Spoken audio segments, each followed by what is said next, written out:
नमस्कार, मैं हूं परवीन शेख और आप देख रहे हैं कैपिटल टीवी की स्पेशल स्टोरी। इस स्टोरी में विस्तार से चर्चा करोड़पति मुकेश अंबानी के बड़े ऐलान की। इस ऐलान से ताश के पत्ते की तरह ढहते पेटीएम की। पेटीएम पर आरबीआई के एक्शन के बाद बाजार में कई तरह के कयास लगाए जा रहे हैं।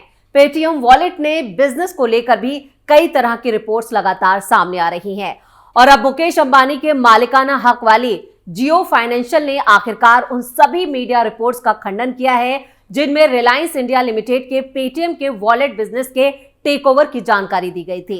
5 फरवरी 2024 रात को एक रेगुलेटरी फाइलिंग मो जियो फाइनेंशियल ने इस तरह की सभी काल्पनिक मीडिया रिपोर्ट्स को खारिज कर दिया।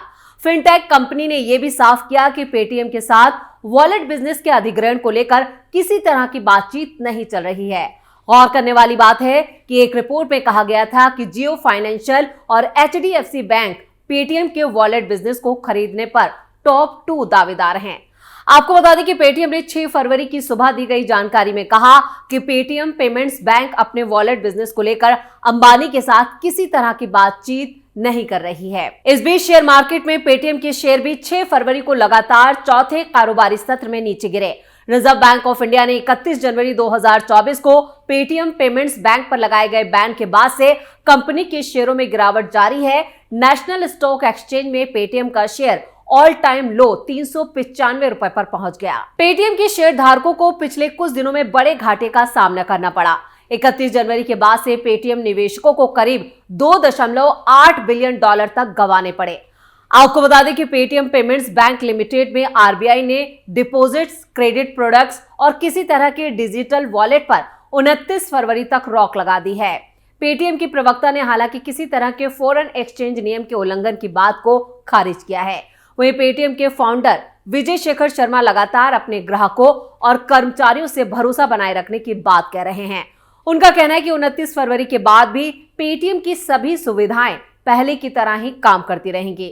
उन्होंने पेटीएम करो को चैंपियन करार दिया है। अब से कुछ साल पहले की अगर बात करें, जब हमें मोबाइल डिजिटल पेमेंट्स की ABCD तक नहीं पता थी, देश में डिजिटल पेमेंट जैसी कोई चीज ही शायद थी। ऑनलाइन में पेमेंट्स के लिए हम इंटरनेट बैंकिंग, मोबाइल बैंकिंग का इस्तेमाल जरूर करते थे, लेकिन साल 2011 आते आते एक नया नारा लोगों की जुबान पर चढ़ने लगा, वो था पेटीएम करो। 2010 में लॉन्च होने के बाद से पेटीएम ने ऐसी रफ्तार पकड़ी कि यह देश का सबसे बड़ा डिजिटल प्लेटफॉर्म बन गया। डिजिटल पेमेंट, रिचार्ज जैसे जरूरी कामों के लिए इस्तेमाल होने वाला ये ऐप धीरे धीरे हमारी जिंदगी के लिए रोजमर्रा का हिस्सा बन गया। पानी का बिल भरना हो या बिजली का बिल, मूवी टिकट या ट्रेन टिकट रिचार्ज करना हो या बैंक में पैसे ट्रांसफर करने हो, क्रेडिट कार्ड बिल और इंश्योरेंस पॉलिसी प्रीमियम, हर काम इस एक ऐप से एक क्लिक पर किया जा सकता है। पेटीएम का यह सफर आसान नहीं रहा है। पेटीएम लॉन्च होने के बाद गूगल ने देश में अपना डिजिटल पेमेंट गूगल पे लॉन्च किया। वॉलमार्ट, पासवर्ड, फोन पे से भी पेटीएम को टक्कर मिली, लेकिन वो कहते हैं ना कि जो सबसे पहले आया वो दिलो दिमाग पर छा गया। शायद यही एक कारण है कि आज भी ऑनलाइन पेमेंट को एक तरह से पेटीएम का पर्यायवाची कहा जा सकता है। यूपी के अलीगढ़ के रहने वाले विजय शेखर शर्मा ने देश के सबसे बड़े डिजिटल पेमेंट ऐप यानी पेटीएम की शुरुआत की थी। अलीगढ़ से स्कूलिंग करने वाले विजय शेखर शर्मा ने दिल्ली आकर इंजीनियरिंग की पढ़ाई की और फिर IndusTide.com content management company XS बनाई। इसके बाद 2000 में पेटीएम की पेमेंट कंपनी OnePlus97 कम्युनिकेशन की शुरुआत की। आज हर कोई छोटी बड़ी दुकान, सब्जी विक्रेता हो या बाजार में रेहड़ी पट्टी लगाने वाला शख्स, सबके पास डिजिटल पेमेंट ऑप्शन मौजूद है। निश्चित तौर पर इसका श्रेय भारत की डिजिटल क्रांति में बड़ी भूमिका निभाने वाले पेटीएम को जाता है। पेटीएम का दावा है कि ऐप को फिलहाल 30 करोड़ लोग इस्तेमाल करते हैं।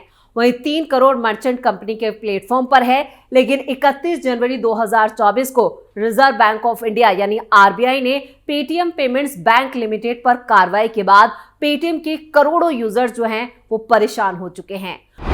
वो कंफ्यूज हैं कि उनके पैसे का अब क्या होगा। क्या वो 29 फरवरी के बाद भी पेटीएम यूपीआई चला पाएंगे या नहीं? Paytm wallet, FASTag digital wallet का क्या होगा? एक आम यूजर के मन में बहुत सारे सवाल हैं और यही वजह है कि पेटीएम और पेटीएम के मालिक विजय शेखर शर्मा की तरफ से लगातार इस पर सफाई दी जा रही है। हम आपको बता दें कि पेटीएम पेमेंट्स बैंक में जमा आपका पैसा पूरी तरह से सुरक्षित है और आपको बिल्कुल घबराने की जरूरत नहीं है।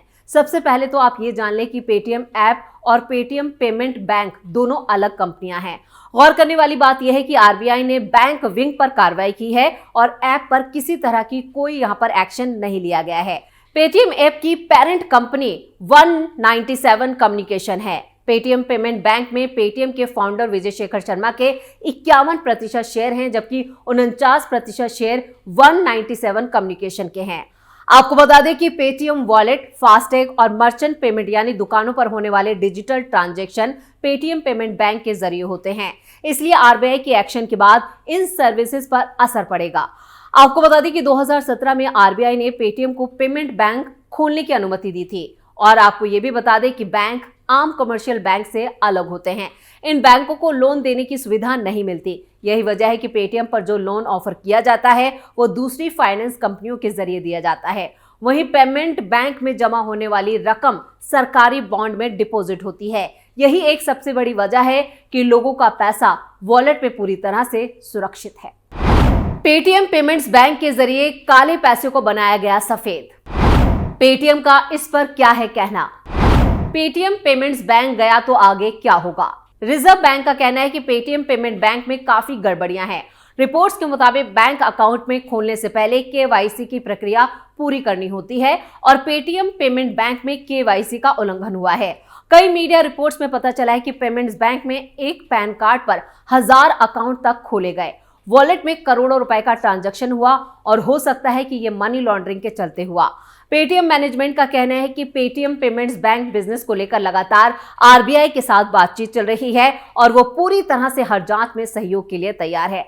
मालिक विजय शेखर शर्मा ने कहा है कि डिजिटल पेमेंट और सर्विस ऐप पेटीएम काम कर रहा है और 29 फरवरी के बाद भी हमेशा की तरह काम करता रहेगा। पेटीएम करो चैंपियन रहेगा। इसके साथ ही यहाँ पर जो विजय शेखर शर्मा है उन्होंने कंपनी से किसी भी तरह की नौकरी में छटनी से भी इनकार किया है। 31 जनवरी 2024 को आरबीआई के आदेश के बाद लगातार 4 कारोबारी सत्र में 197 कम्युनिकेशन लिमिटेड के शेयरों में बड़ी गिरावट देखी जा रही है। पेटीएम के शेयर 40% तक गिर चुके हैं।